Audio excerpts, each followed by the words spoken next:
Everybody, welcome to Textiles and Tea with the Handweavers Guild of America. I'm Kathy Group. I'm the advertising manager, and I get to be your host today. I'm so excited to be back. I missed you all. Today, our program is sponsored by the Handweavers Guild of Nashville. What a great guild in Nashville. They do some incredible stuff up there, and we want to thank them for sponsoring Textiles and Tea today. We will take questions as always, the last 15 minutes of the program. If you'll put them in the Q&A, I'll be sure to see them. I don't always see them in the chat. Today, we have Sarah Lasswell. Sarah is a willow casket weaver in the Appalachian foothills of North Carolina. She started growing willow on her farm in 2018, and she learned to weave caskets from Mary Lauren Fraser in Vermont in 2020. The sustainability of the willow paired with the regional cottage industry that connects small family farms, artisan producers, and natural burial grounds has resulted in a beautiful community partnership and support for the growing green burial movement. She welcomes clients to join her in the weaving of their own or their loved one's casket, and she finds that the opportunity to participate in such a hands-on way offers a beautiful and healing experience. And I can't wait to hear more about that. Hi, Sarah, how are you? I'm great. How are you? I am good. Thank you for being here today. Thank you for having me. Well, the most important question, of course, is what is your favorite tea? Well, my favorite type of tea, I think, honestly, is whatever somebody brings me, because for me, that's a love language thing, and being brought a cup of tea is amazing. But if I'm making it for myself, it's usually extra strong Earl Grey with cream and sugar. Oh, okay. What about your mug? That looks pretty interesting. Yeah, that's from Botswana. It's a traditional potter in the southern part of Botswana who uses this pattern here. Oh, lovely. Oh, lovely. So tell us, this is going to be an interesting story. How did you get started in, I don't want to say fiber, but I'll say weaving, basketry. I'm not sure what to call it. Well, definitely basketry. I actually started by growing the willow itself. In 2018, I was working on restoration of a farm that we had bought 2 years prior and had a field that had a lot of erosion. And so I was looking for a way to stabilize the soil in this field, and I planted some rows of basketry willow. And then just through the internet, social media, learning what I could do with this resource that I now had on my land, I had started following some willow basket weavers, and I saw a picture one day of a willow casket. And it sounds very strange, but I fell in love with it. And I just thought it was the most beautiful thing, and immediately thought, how this could change what a funeral looked like, how we interact at a burial, to have a casket that looked like that. So I started to learn about green burial, found out that most of the casket weavers were in England, where they have sort of thriving cottage industry of casket weavers. And we only had, that was about 2019, we only had 2 in the United States at that time. And so I figured, okay, well, I'll go to England and learn how to weave a casket. And then 2020 came along, spring of 2020, COVID started, and any chance that I was going to be able to go to England evaporated. And so I started looking at the websites of the 2 weavers that were here and found Mary Lauren Fraser up in Vermont. And on her website, she specifically said that her mission was to serve her region. And so I figured that maybe she would be open to training someone else outside of her region. I wasn't coming in to compete with her.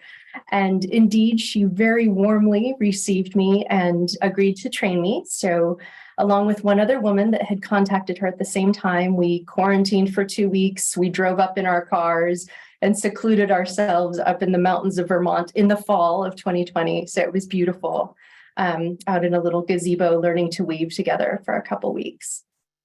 Wow. You went through a lot to do this. Yeah, Between COVID and traveling, and wow. Well, let me you talk about willow. I was really curious. How do you choose the materials that you use for these caskets? Are there special characteristics you're looking for when you're weaving? Yeah, so I weave with willow that has the bark on it. When you see a lot of willow baskets in the stores, it looks like it's that buff color that's all, one smooth, creamy color. And that's willow that's had the bark removed. So in the photos, you can see that this is willow with its natural bark still on, which gives lots of texture, lots of variations in the colors. I've actually never even woven with the stripped willow. They call it buff willow. So first off is just looking at the colors, the textures, and the sizes. The different parts of the casket require different diameters and lengths. So I source a range of sizes, and I am fortunate enough that I have 2 willow farms within a 5-hour drive of my farm. And so I am able to source directly from small family willow farms, American grown organic willow, and have been able to have close relationships with my suppliers. I go up and I harvest with some of them. And then I also grow my own willow as well. And so I specifically grow willow that fits the parameters that I need for a casket. So when I'm selecting, then I select by color and size. I get the right amount. And then you can see in the photo there, they soak. So proper preparation is as important as really selecting the materials. You need to get it soaked to the right degree so that it's bendable, but that the bark's not slipping off. Now, correct me if I'm wrong, because we talked about this. There's a difference between your willow and then like the willow tree down the road, right? There's Yes. 2 different kinds of willow, right? Well, there's several. So the genus is Salix. And so your weeping willow, your black willow, your basket tree willow, your pussy willows for floristry are all going to fall under that genus. But then within the different species, you have different characteristics, whether it's a tree or a shrub. So basket tree willow is grown as a shrub. Basically, it grows straight up from the ground, and it's managed through a technique called coppicing, where it gets cut down to the ground completely every winter during dormancy. And so in its full, glory midsummer, it can be 8 to 12 feet tall, leafy rods coming up out of the ground. Yeah, I was surprised. I guess it shows my ignorance about plants. When you said willow, it's like, oh yeah, willow tree. And then the more you talked about it, it was like, oh, there's more than one willow. Okay. Yes. Now we're going to look at one of these caskets right now. And this is just so beautifully lined. And the one on the right is nicely draped. And then the other one has a quilt from the family, right? Yes. Now, do you offer textiles, or is this something the family arranges? Well, I invite all clients to be involved really in every step of the process, but one way that they can get very personally involved is through the fabrics and linings that go inside. I include just a standard cotton muslin lining and a mattress made out of hay from my hay meadow or wood shop shavings, but families can bring their own family textiles. Usually green burial requires that textiles are all natural, biodegradable, so it can't be, a pure polyester quilt. But a lot of old quilts are, natural fibers, and so that's fine. The one on the left is Jack's casket, and that's his grandmother's quilt that he wanted to be buried with. And so he specifically chose that beautiful meadow blue linen lining that we sewed inside to match that quilt. And then the one on the right, they just draped over a piece of fabric that had been meaningful to the son of the woman who was being buried. And it can also range. Sometimes families will bring clothing or something personal from the person, and I will integrate it into, a log cabin quilt pattern on the pillow, or we might just include some bedding inside underneath, or I lost my train of thought. Oh, I have another client, and her sister has quilted a cover for her. She's going to be buried shrouded, but in a willow carrier, and there's going to be a quilted topper that will go on top. And so her sister made that for her. One thing I was curious about, what is the difference between a green burial and a natural burial versus a conservation burial, right? Am I saying that right? Conservation burial. Yeah. What's the difference? Green burial and natural burial are kind of interchangeably used. Sort of the 3 main components for a natural or green burial is that there's no embalming, that there is no concrete vault liner in the grave, and that the container is biodegradable. So usually that's either a fabric shroud, a pine box, or a willow or other natural material woven casket. So that's natural burial. And that cemeteries can be completely natural burial cemeteries, or it can be a hybrid. So a conventional cemetery that has set aside a section for natural burials. And then conservation burial sort of takes it to the next step up, and it's a cemetery that has partnered with a conservation land trust, and they have usually put that land into a conservation easement or with deed restrictions that will preserve it as a nature preserve in perpetuity, prevent development, and that land trust organization oversees conservation of the land, returning native species, flora and fauna to the land, and also creating multi-use opportunities for communities to engage with that land. So they will set some aside for green burial, and then they'll also have nature trails. They have bird walks, opportunities for people to volunteer, picnic, and enjoy that piece of land. Huh. This is all so new to me. I feel like I could read for hours on this before I get up to speed. Yeah. We're going to kind of backtrack to what you were talking about cutting down the willow. So, and we've got some images here where you cut the willow down to the ground and then it grows back to be harvested again this year. And when I was thinking about this and looking at it, I was so struck about how this kind of mimics our life cycles as well as the life cycles of the plants. Mm-hmm. Would you say that's true? Or I just think it's interesting. No, absolutely. I think willow sort of fits in with green burial and life and death in so many ways. And I mean, yes, it's a very cyclical process. We cut it down when it's dormant in the winter time, and then in the spring, the new baby plants, you can see them on the right there coming up, and they grow all year long. And then at the end of the year, the leaves drop, they go dormant, they're cut to the ground, and it starts again. So I think it mimics the cycle of life. I think in terms of sustainability and protecting the environment, it's an incredibly sustainable plant. It doesn't require a lot of input. It doesn't require a lot of fertilizers, a lot of water. It's a perennial plant. So once you plant it, it produces for decades, over and over again. And so I think there's a lot of symbolism in the willow itself. Right.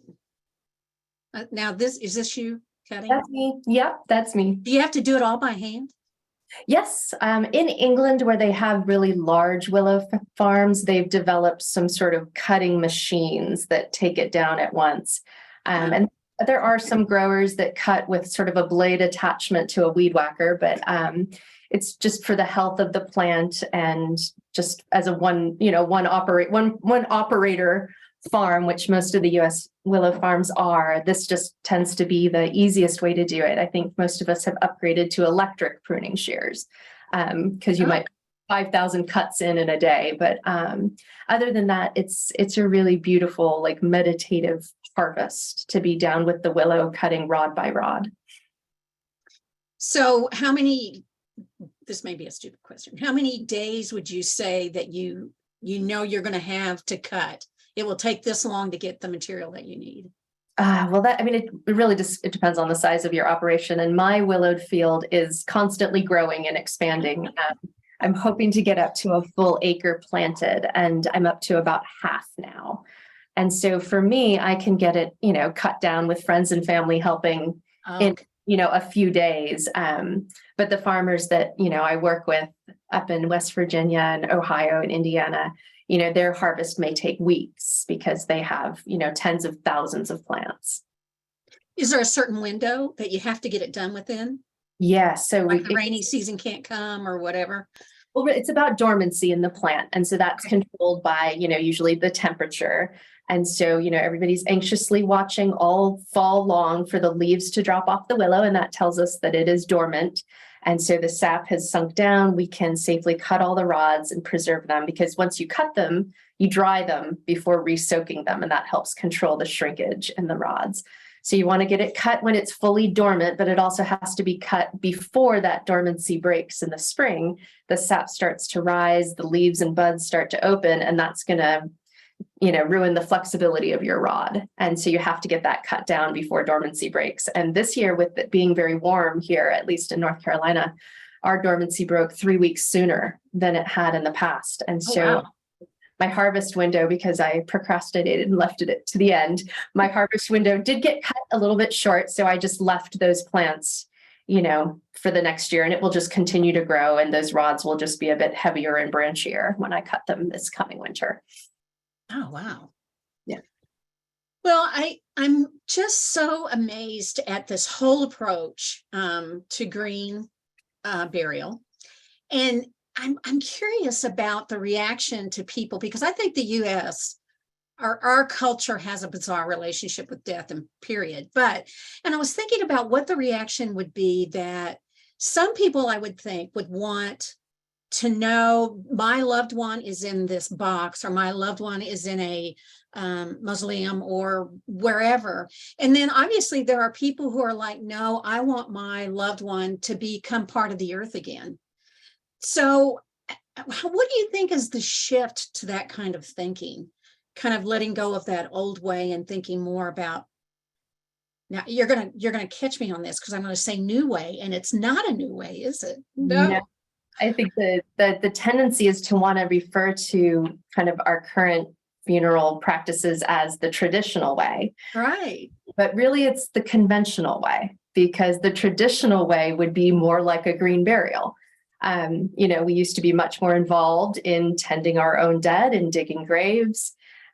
We weren't burying them in steel lead-lined boxes inside concrete vaults in manicured cemeteries prior to the previous century. So I think, in terms of things shifting, I'm not sure things have shifted as much as it's perhaps been something that people have always wanted, but was not available to them. Because we've held on to this idea of like the proverbial bury me in a pine box, or I want to be a tree, or I want to be in a meadow. I think there is a large percentage of people that would want something that's very simple and natural, send me back to the earth. And it's just not really been available in more recent decades. So I think, there will definitely be people that do want to continue with the idea of, that they are preserving the body away from the elements, that it's not going to decompose. It will, but they don't want to think about that. And those people, we have lots of options for that. And I think this is just an option for the rest of us, for this thing that we didn't know we wanted because we didn't know it existed. So now we're making sure that it exists. And I find that people get so excited about it. They're curious about it. We have this idea that we're not supposed to talk about death. And I promise you, lots of people like to talk about death. Because when they find out what I do, or they find out about green burial, they are full of questions and wonder and excitement. And, the idea, many people, the first question is often, is this even legal? That's the first thing I thought. This isn't legal. You can't do that. Right. And so we're so far removed for it that we don't even think it's legal. And so, it is a change in the industry. It's been very much a grassroots movement. So it's not going to be an option that the conventional funeral industry is going to promote at first, because the profit margin is lower and it's a largely for-profit industry. And so it's really up to word of mouth and, shows like this getting the word out there that these options do exist for those of us that would want a different option. Well, I have to admit, after I met you and I've read about you and learned more about this, it has just been in the back of my mind. I'm just every once in a while it just comes back up and I'm thinking about it. It's like, is this something I want to do? It's fascinating. Mm-hmm. Well, and it's important. It gets us thinking about it as well, because a lot of times, because we don't openly have these conversations a lot, we leave these decisions to the last minute when it's upon us, when we're in the middle of grief, when we're vulnerable, when we don't know the full range of options that are out there. And so we either, have to deal with it in a moment of crisis, or when it has happened to a loved one and we don't know what their wishes were. So having these conversations and thinking about it now really helps us down the line to make this, a process that's more integrated into our lives. Well, and also I think it's amazing that you have people come and work on either the casket for themselves or a loved one, right? You get people to participate, the family members or themselves, right? Mm-hmm. That was one of the things that really drew me to it in the first place, that I just thought was so incredibly healing, and to give people the opportunity to be involved. Weaving is very hands-on, it's quiet, it's meditative. You can hop in and hop out. So someone can come along and just be part of it for an afternoon, or sometimes clients come and they just sit with me while I'm weaving. just to be part of the experience. And I mean, I think it just gives you a very hands-on way to process what's happening, either to you or to someone that you've lost. A lot of times I have folks that are, in perfectly brilliant health that are just planning ahead, and they want to be part of the process themselves. So when they're here with me weaving their casket, it's a beautiful, jolly time. We're laughing, we're singing, they bring friends, we make it into a completely different relationship with the process. So people could call you and say, my husband and my brothers and sisters, we would like to come and do this. And you set it up for them, right? Absolutely. Yeah, I have a large screened porch and folks come, and I can usually accommodate between 2 to 5 people. Sometimes it's just a single person. So yeah, 1 to 5 people.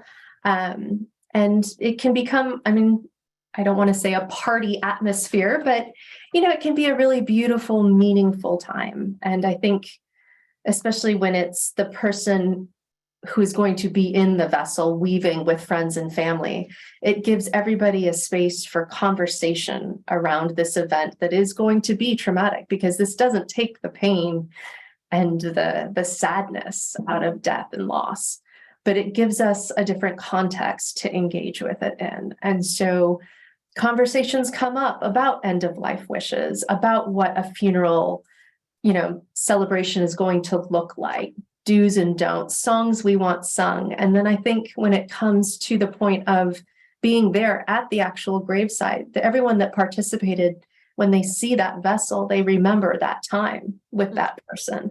And it doesn't have the same effect of seeing that conventional steel casket, which we often have kind of a, reaction to. This is a vessel they're familiar with, that they might have helped make, that they knew their loved one loved. And it just really makes things different. And having been to a lot of green burials now for my own loved ones and for clients that I've worked with, it feels very natural when you're there in the moment. It's a lot of those scary, cringy things that we feel about funerals and burials aren't there anymore. A lot of the trappings that make us uncomfortable are gone. We're in nature. We're with our friends and family. We're saying goodbye to the person we loved in a way that feels like them. And it completely can change the experience. Yeah. And fiber people, especially, there's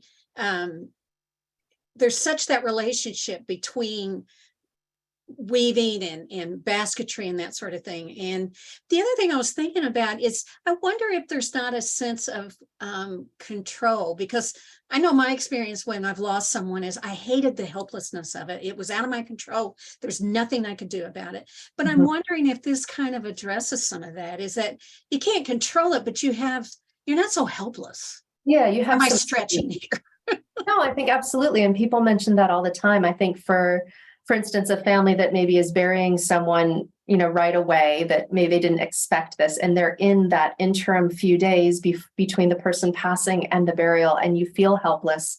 There's nothing to do. You're alone with your grief. And so this gives them a place to go, something to do, and a way to engage with the process that feels meaningful, but not scary. Right. And then I think tactile, there's something about being tactile too. And I think all fiber people get that. Absolutely. And it's a handmade object. And I think fiber people especially understood that the feeling of an object that is handmade from someone's 2 hands has a feeling to it. And we don't know how you can choose different words to describe that feeling. And it's a physically beautiful object, but it also has a feeling to it that it was made by someone's hands. And I think these caskets carry that feeling. They have that special feeling. And so people that work with their hands are especially drawn to them. And a lot of the people I work with are artists, doctors, surgeons, people that are very in tune with their hands. And this calls to them. Huh. Yeah. Well, picture here. I can't let it go by without mentioning. Please. This is Jack and Nancy, and they spent an entire week with me back in the spring of last year weaving burial vessels for themselves as well as their aging dog, Pal. And this was just a really beautiful week of enjoying these two people and their lives, and a way for them to have these conversations and make their plans. Wow. So they made three, they made two adult size and a dog one. For Nancy, we actually did an urn because she wants to be cremated. And so Okay. we need an urn for Nancy, and then a full-size casket for Jack. And then for Pal, we made a casket that matched Jack's. I love that. That is wonderful. Yeah. Well, you had talked some about the funeral homes. And again, the first thing I asked you when we met was, is this legal? And you said it was, but is there resistance, I'm assuming, from not just the funeral industry, but in general to this kind of green burial? Well, I think in general, my most common reaction is, curiosity and wonder. People are very interested. From the funeral industry's perspective, this is not a terribly popular development. Change is hard for everyone, for industries especially, and this is a lower profit margin. One of the, tenets of green burial is trying to also reduce costs. Because there's less paraphernalia involved, the cost tends to be a lot lower than a conventional burial.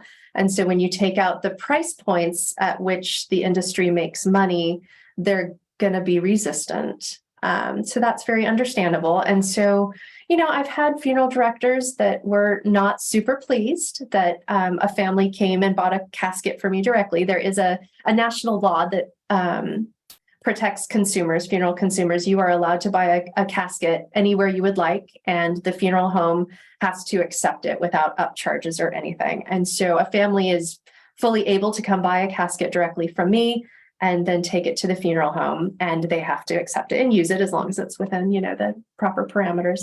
And so I've had funeral directors, tell me that I'm their competition and that they're not real happy about it.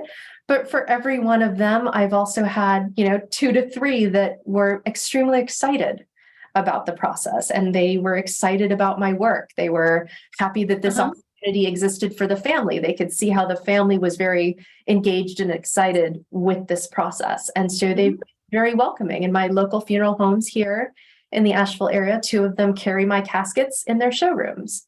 And Really? yeah. And so I think, little by little, this is coming along. The 2020 survey from the National Funeral Directors Association showed that 60% of people surveyed were interested in green burial options. So, the change is upon them and they are adjusting. And so there are funeral homes that are getting certified in green burial practices. There are funeral homes carrying green burial products in their showrooms. And you can be buried in a conventional cemetery in a biodegradable casket. You don't have to have a steel locking or hardwood casket. You can choose to be buried in your cement vault in a biodegradable casket. Huh. Well, I was surprised when you talked about the whole smaller carbon footprint. Again, I hadn't thought of it. I never thought about, I always thought of cremation as just so much more, environmental friendly, but I hadn't thought about the fossil fuels that it takes to burn that. And then everything involved in a vault, which is the fuel to get it there and the materials that you use, so on and so on. So can you talk a little more about the other ways that this is more green than just those 2 things? Or are there other things? Well, I think those are primarily the things that people talk about. We talk about carbon footprints. I think the idea of cremation being a more environmentally friendly way than a conventional burial comes partly from just land use and taking up the precious resource that is land. Which, again, like I said, with green burial, we are preserving that land for communities to use forever. So I think that the other part of conventional burial with the carbon footprint, I have my little stats here. It's 4.3 million gallons of embalming fluid every year in the United States, 1.6 million tons of concrete for the vaults, 17,000 tons of copper and brass in the caskets, 64,000 tons of steel in the caskets. So these are large, and that's per year in the United States alone. And so these are large amounts of resources. And when we think of it on a whole, putting those things into the ground, it creates a pretty big footprint about what we are putting into the ground. And with cremation, for every cremation, it's 30 gallons of fossil fuels. And in the US, it's 1.74 billion pounds of CO2 emissions. So it's not insignificant. In terms of cremation, there is a more green alternative called aquamation, where an alkaline solution is used to reduce the body into an alkaline water fluid that can be used on plants, as well as a mineral deposit cremains similar to cremation. And then new on the scene too is body composting, where it's sort of taking like a middleman of green burial, where they will turn the body into usable compost that you can put under a tree or in a flower garden, at home or, in a park. So that I would have my loved one composted and I get it back and then use it? Mm-hmm. Yeah. Wow. That's the newest thing on the scene. It's only available, I think, in 4 states currently. But that's also coming because, not everyone has land. Not every community has land that they can even put in a conservation trust.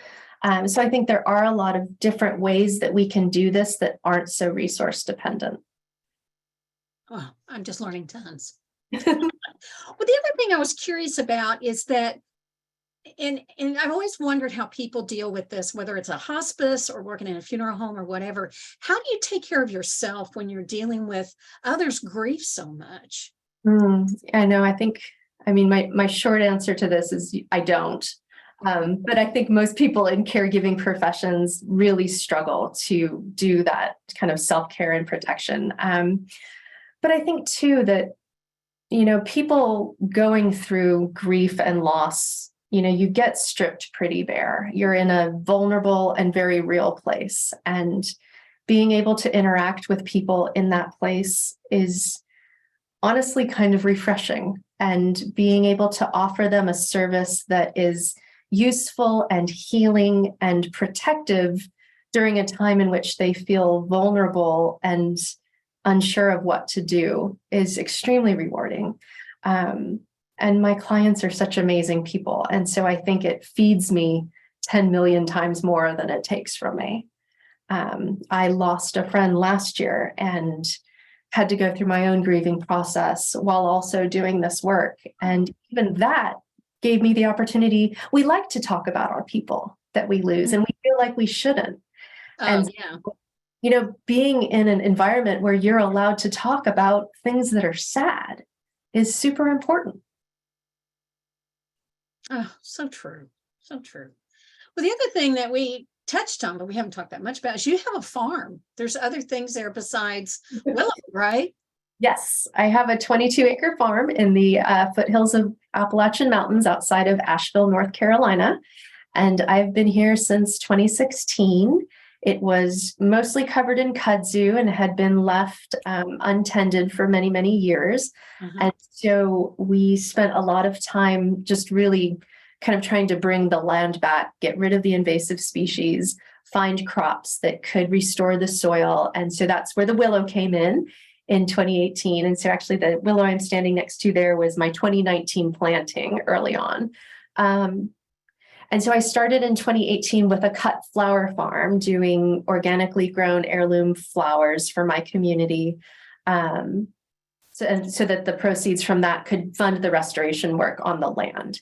And then the willow kind of came in just for my own use and has transferred to being my primary crop and also what I now weave the caskets with for my casket business. So you had the flowers before the willow came along, or the basketry? Yes, the flowers came first and then the willow. And I never really had an interim basketry step. I went straight into caskets. I learned how to weave just because I wanted to make these caskets. And, I can weave a basket, and I've made a laundry basket here and a pack basket there, but I love these caskets. And so all of my resources go into being able to provide those in my region. And the flowers are still here, and my hope is to be able to integrate those into natural burials because they are, sustainably, organically grown flowers. And so to be able to put those at grave sites is environmentally, positive as well. And so So far, the last couple of years, I've just concentrated on caskets and just providing flowers to clients when they come to the farm so that they can leave with the flowers or have, take a tiptoe through the tulips while they're here and cut their own flowers. But eventually down the line, I would love to be able to provide memorial arrangements. Well, I know we've got some comments from people and questions about they want to know more about the basketry part of it. So is there a big difference between making a basket and making a casket other than it's bigger? It's just a big basket. Yeah, it's a big basket. So I've actually got one behind me here, and I use three different weave structures plus a border, and they are the same weave structures that I would use to make any other basket. I've switched to doing a wooden base. Behind me here is an all willow base, which would be similar to square basket work. You would do your square base in the same way using, rods instead of 1x2s.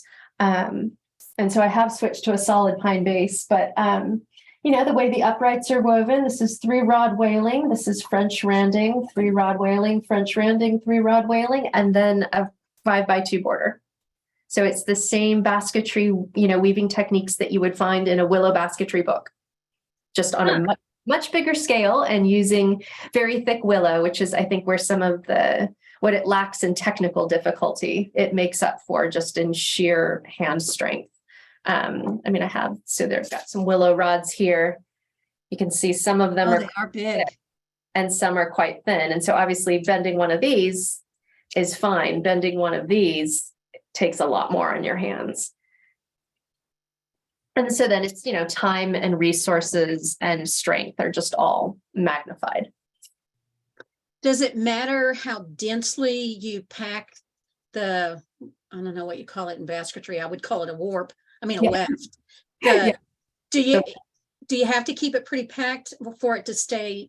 I know I'm not a basketry person. I know y'all are rolling your eyes at me. No, do you have to pack it pretty good to keep the stability of it, or?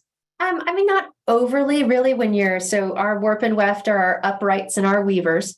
And so our uprights are our warp. And so when we're putting our weavers in, you're really placing your horizontals right down upon the row. And so we do use sort of like a whacking iron to pack down the weave. I actually prefer, this is my mallet that I use to whack down the weave. It's a little easier on the bark of the willow.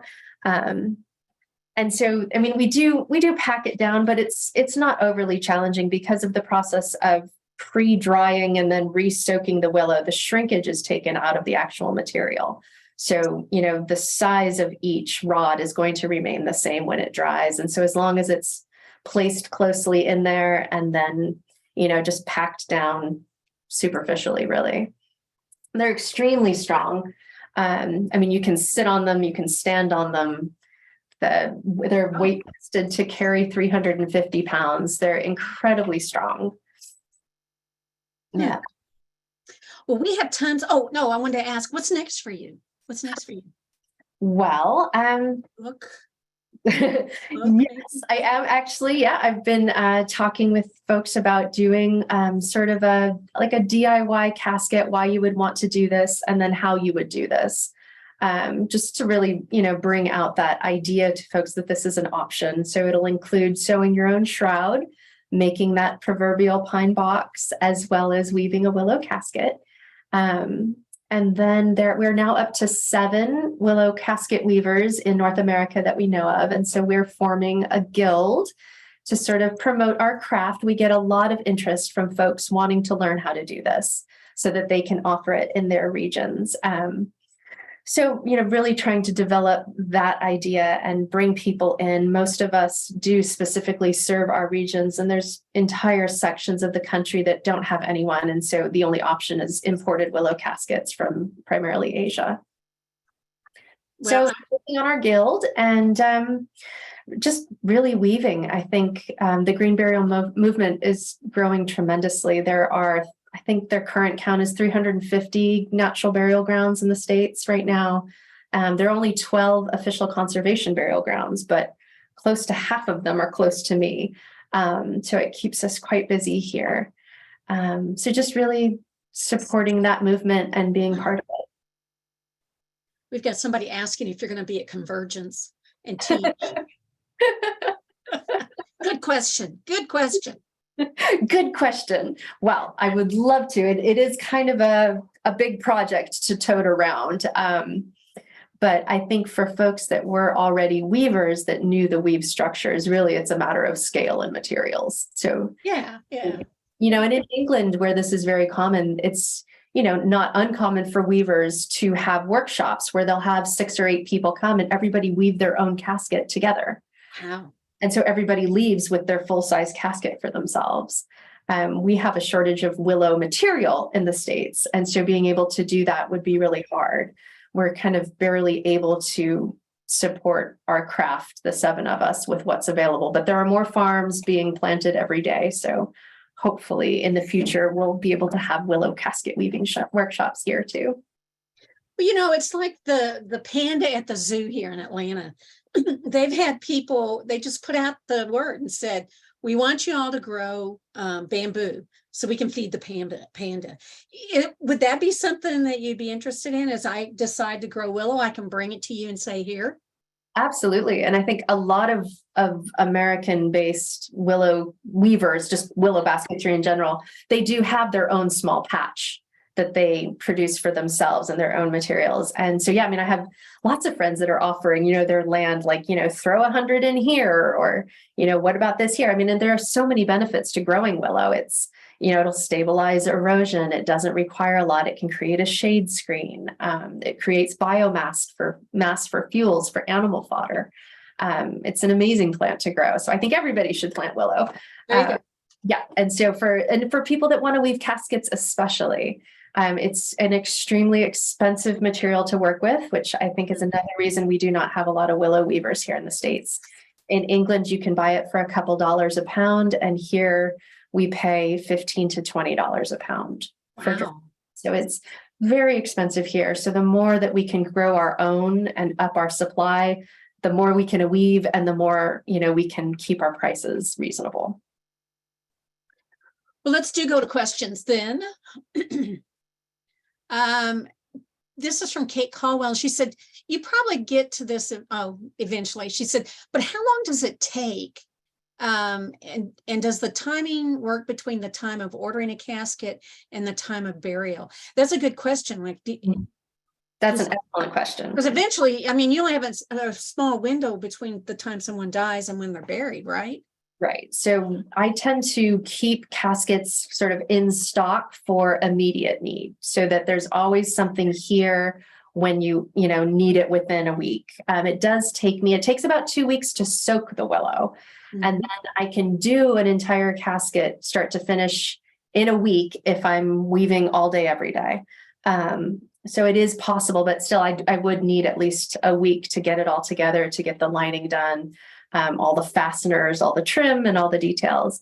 What happens with folks that have maybe lost someone, weren't expecting it, and would like to be involved in the process, I almost always have one in progress. And so depending on where the progress it is, they might be able to hop in at a moment's notice, help finish the lid, or, come sew the liner in with me. And so they'll just integrate into whatever I'm working on at the time. And then, like I said, I've also got them in stock at funeral homes and at a conservation burial ground that's new to North Carolina, out in Durham, which is Blue Stem Conservation. They keep them there for families to be able to see firsthand what one looks like. And then if people are planning ahead, they actually use them in their homes. And so they might just order it and have me make the whole thing. Then they take it home, use it as an end of the bed basket for blankets, as a storage basket in the closet. My first client ever actually asked me to weave it so that it could stand upright, and I wove in shelves that are removable, and it's a bookcase. The lid is attached to the back, and her daughter came to pick it up, and I showed her how to detach the shelves. And so that's in her home now, and it's really beautiful because her friends and family interact with it all the time. And people use them as coffee tables. So pre-planning, folks, find a way to use them. And then also for people that are nearby, I do store them if they've planned ahead and, expect to be using it within the decade. I keep it for them in my attic.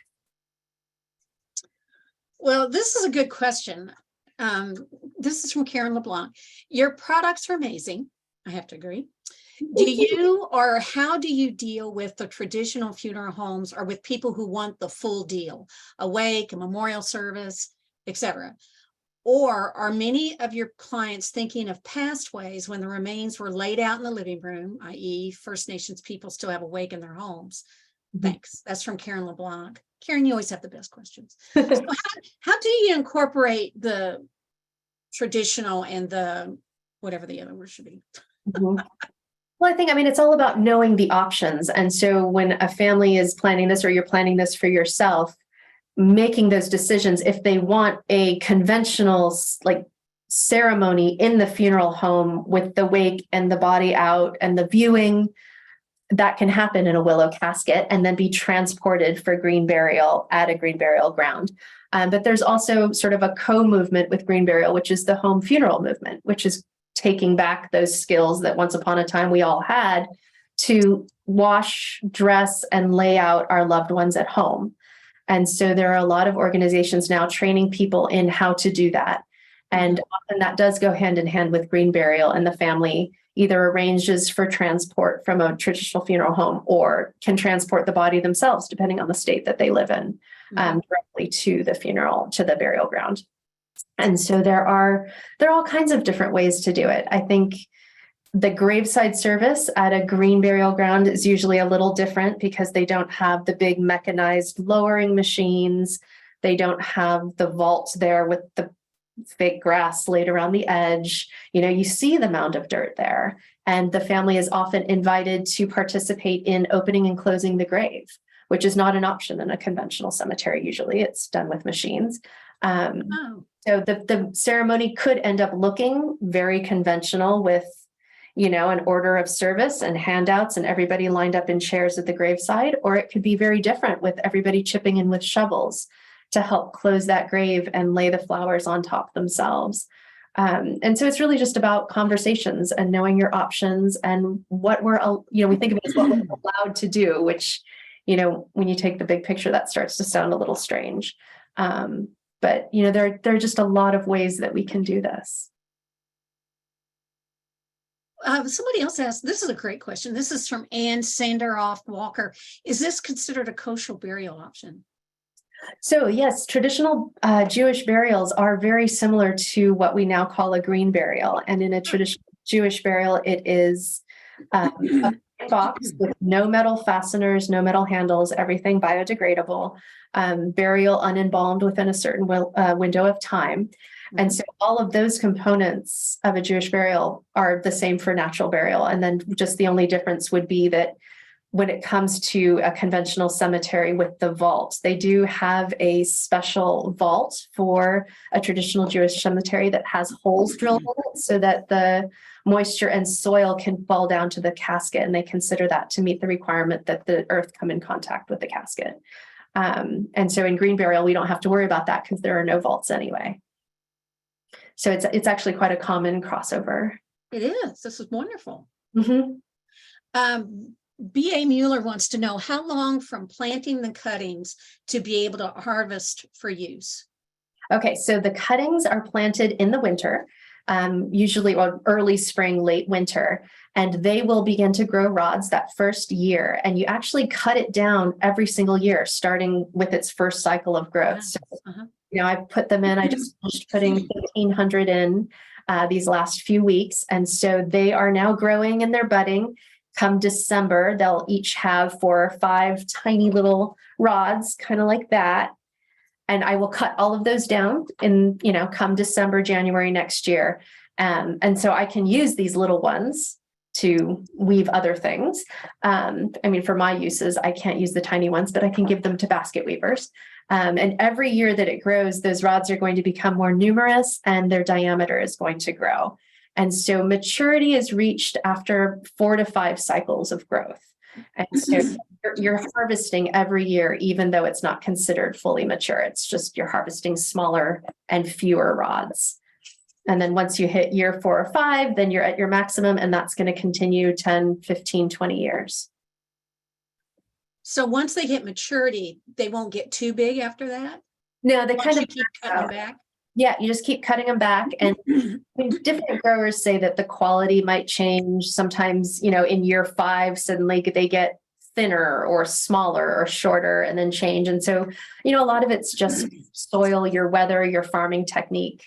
We don't have we don't have any willow industry in the United States. And so I don't have local growing information to go on. So it's sort of the Wild West. So I know with the farmers I work with, they give me advice. I can read willow blogs from the UK and see what happens with their plants, but it's kind of, anybody's guess to see how my crop is going to mature and grow over the years. Well, it sounds like you use it quickly because there's just not enough of it, but how long would the willow last if you don't soak it? Can you use it in 2 years, 3 years, or do you need to use it within a year? No, you can, as long as it stays dry and out of the elements. I don't know the maximum, honestly. I have heard of people using willow that they've had in storage 3, 4, 5 years, and it's still soaking up just fine and being weavable. And then just in terms of, the item lasting, we have willow baskets that are hundreds of years old that were stuck in an attic or somewhere that was dry and clean. So willow itself will hold for hundreds of years.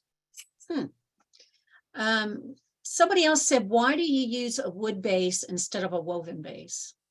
Primarily because we don't have enough willow. And so that was an easy way to reduce the amount of willow that I needed. And I also, I like to say it saves me a day, but really I end up just passing that day over to my woodworking friend that creates the bases for me. But it saves me personally a day of work, which is nice. And I think clients actually really quite like the wooden base. I have had one request, the complete willow, having an all willow casket it's much lighter. It only weighs about 35 pounds when it's dry. Whereas the wooden base one is more like 55 pounds, which is still a lot lighter than a conventional casket for sure. But I also have just really come to like the look of it as well. So many people are asking about cremation. And I think they want to know because you said the Jack and I forgot her name. Nancy. Sorry, Nancy. Nancy made a cremation basket, right? Yeah. So do you line it with cloth and then the lining goes inside the basket? Yep. So with Nancy's urn, we lined it with, she picked out a beautiful sort of mauvey purple linen. And so I sewed in a linen lining, and then I made a double layer linen drawstring bag for the actual cremains to go inside of. She also wanted to be buried with some of the ashes of her son. So I made him a matching drawstring bag that also fits inside with her bag. And then for ash burials at a green cemetery, they actually need to mix the ashes with additives because ashes are very acidic and they're very salty. So they can actually kill the plants that are growing above them or near them. So they mix the ashes with an alkaline additive. And so it kind of doubles the size. So we also had to make a basket that was big enough to be able to hold, the cremains plus the additive and then hold them, safe. So I'm assuming it could be any kind of shape that you would want, right?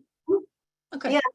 Yeah. And people do a lot of different things with burial of cremains. They handmade urns out of wood. I've seen them out of gourds that are quite beautiful. And there's, a lot of urns they call them scattering urns, and they're designed to basically just be a vehicle for transporting the ashes wherever you're going to be scattering them. They also have some that are meant to float in the ocean. So you can send the ashes out to sea and they kind of float along, and then that container dissolves and lets the ashes go. Somebody else was saying, is there this type of basketry done in Canada? Are you familiar with Canadian?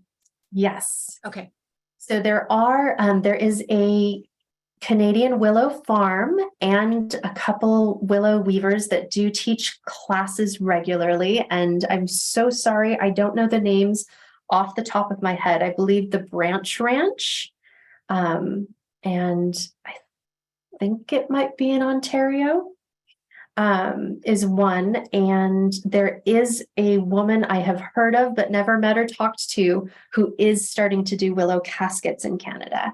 So I think a quick Google search for willow basketry Canada should turn them up. And like I said, I believe they're kind of north of me, maybe over as far as Ontario, that side of Canada. Well, Sarah, I've got tons of questions and I can't get to them. So I would encourage people, go to your website, right? Yes, absolutely. My website has a contact form. I also just have a Gmail, mossandthistlefarm@gmail.com. And I love to talk about this and tell people all about what this movement is and what we do and willow basketry. So please send me a message. I would love that. A lot of people want to know about the species of willow, which one they should use. And they also want to know, they want a class. Maybe a convergence. Huh.